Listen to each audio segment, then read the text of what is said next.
મિત્રો નમસ્તે।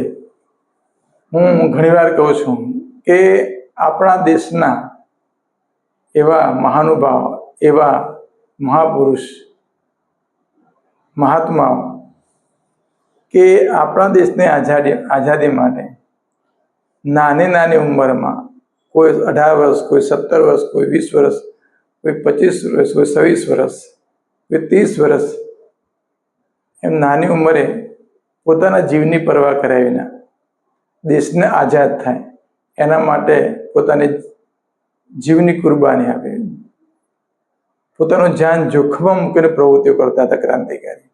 આજ એવા એક યુવાનની વાત કરવાની છે કે જે પોતે નિડર તો હતા, ક્રાંતિકારી ખરા, નિડર પણ હતા, એવા મદનલાલ ધીંગરા। મિત્રો, 18મી ફેબ્રુઆરી અને 1883માં પંજાબના અમૃતસરમાં એક ડૉક્ટર કુટુંબ, ડૉક્ટર દીતામલ સિવિલ સર્જન હતા, એમના ત્યાં એમનો જન્મ થયો। અને જ્યાં એના પિતાજી હતા એ ટોટલી અંગ્રેજોના પક્ષધર હતા, અંગ્રેજોની નીતિથી એ પોતે સંતુષ્ટ હતા। એટલે એવું ઈચ્છતા મારો દીકરો પણ ભણી ગણી અને કંઈક આગળ વધી અને પછી અંગ્રેજોની સેવા કર્યા કરે। પોતાનું પ્રાથમિક શિક્ષણ એમણે લાહોરમાં લીધું અને પછી ભણવા માટે એમને ઇંગ્લેન્ડમાં મોકલવામાં આવ્યા। ઇંગ્લેન્ડમાં એન્જિનિયરિંગમાં ત્યાં જોડાયા, ત્યાં એમની મુલાકાત શ્યામજી કૃષ્ણ વર્મા, ઇન્ડિયા હાઉસ જ્યાં સ્થાપના કરતી, અને આપણા વીર સાવરકર, એમની સાથે મુલાકાત થઈ। વીર સાવરકરનો એટલો બધો પ્રભાવમાં આવી ગયા, સાથે સાથે અભિનવ ભારત મંડળમાં પણ જોડાયા। આ પ્રવૃત્તિના કારણે આજે પિતા અને પુત્રના જે વૈચારિક મતભેદ, એના કારણે પોતાના પિતાએ અખબારમાં છાપી દીધું કે આ પુત્રનો અમે ત્યાગ કરીએ છીએ, મારા પુત્ર સાથે કોઈ સંબંધ નથી। પછી મદનલાલ ધીંગરાએ ઇંગ્લેન્ડમાં છે ને પિસ્તોલ ચલાવવાની તાલીમ પણ લીધી। હવે એમનું એક લક્ષ્ય હતું કે ભાઈ લોર્ડ કર્ઝન અને બીજા એક અધિકારી હતા, અને એ સિવાય કર્ઝન વાયલી, એમને ખતમ કરી દેવા। લોર્ડ કર્ઝનની હત્યા તો એ નિષ્ફળ રહ્યા, પણ કર્ઝન વાયલીની હત્યા કરી નાખી।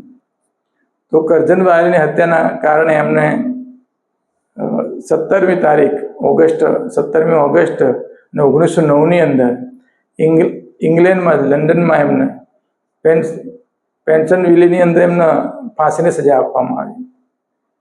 આ બાજુ પિતાએ કીધું, પિતાએ છે ને પુત્રના મૃતદેહને લેવાનો પણ ઇનકાર કરી દીધો કે અમારા છોકરાનું શબ પણ જોઈતું નથી, દેહ પણ જોઈતો નથી, મૃતદેહ પણ જોઈતો નથી। તો ત્યાં લંડનમાં ત્યાં અધિકારીએ મદનલાલ ધીંગરાના મૃતદેહને દફનાવી દીધો। મિત્રો, આપણા દેશમાં, આત્મીય મિત્રો, આપણા દેશની અંદર 1976માં ખાસા બધા વર્ષ પછી ઇંગ્લેન્ડમાં જઈને, આઝાદી પછી ઇંગ્લેન્ડમાં જઈને એમના મૃતદેહ જ્યાં દફનાયો હતો ત્યાંથી અસ્થિઓના બહાર નીકળવામાં આવ્યા, અને એ અસ્થિઓનું અહીંયા આપણા દેશની અંદર સન્માન કરવામાં આવ્યું। કર્ઝન વાયલીની હત્યા કરીને એનાથી એટલો બધો પ્રભાવ ઊભો થયો, ઘણી બધી ઇફેક્ટ ઊભી થઈ। પહેલી વસ્તુ કે ઇન્ડિયા હાઉસ ઉપર પ્રતિબંધ લાગી ગયો, શ્યામજી કૃષ્ણ વર્માને ત્યાં છોડવું પડ્યું, ઇન્ડિયા હાઉસ છોડવું પડ્યું। ભીખાઈજી કામમાં હતા, એમને પણ લંડન છોડીને જીનીવા અને બીજી પેરિસ જવું પડ્યું। વીર સાવરકર ઉપર પણ 2 વર્ષની જેલની સજા થઈ। અને એક ચેતના, એક પ્રેરણા સ્ત્રોત, તેના જે વિન્સ્ટન ચર્ચિલ હતા, એમણે તો મદનલાલ ધીંગરાને ખૂબ વખાણ કર્યા કે ભાઈ આ યુવાન છે ને એ પ્રેરણા સ્ત્રોત છે। અને ખરેખર એવું બન્યું કે ભારત દેશના યુવાનોમાં એક પ્રેરણા જગાવનાર, એમનું જે પોતાના દેશના માટે બલિદાન આપ્યું ને, એ એક પ્રેરણા જગાવનાર થયું। એટલે એના કારણે ભારતના જે યુવાનોની અંદર એક ચેતના જાગી અને દેશ માટે કંઈક કરી છૂટવાની એક ભાવના ઊભી થઈ. મિત્રો, આવા યુવાનોએ આપણા દેશને વિકાસ થાય, આપણો દેશ આઝાદ થાય એટલા માટે પોતાના જાનની પણ પરવા નહીં કરી. ધાર્યું હોત તો પિતાના માર્ગે ચાલ્યા હોત તો એસો આરામ એમને મળ્યા હોત. એમને કોઈ પણ પ્રકારની તકલીફ હતી નહીં. સુખી સંપન્ન ધનાઢ્ય કુટુંબ હતું. પિતા પોતે ડૉક્ટર હતા અને પોતે એન્જિનિયર બની ગયા હોત અને લંડનની અંદર ખૂબ મોજથી રહી શક્યા હોત.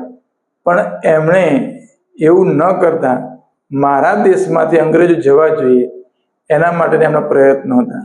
તો એવા યુવાનને આપણે યાદ કરીએ, એમની કુરબાની છે આ દેશ માટેની, એની કદર કરીએ અને આપણે પણ કંઈક ને કંઈ કંઈ પણ ક્ષેત્રે નાના મોટા ક્ષેત્રમાં પણ દેશના વિકાસ માટે ભગવાન આપણને એવી સદબુદ્ધિ આપે અને એમના કાર્યને કદર કરીએ.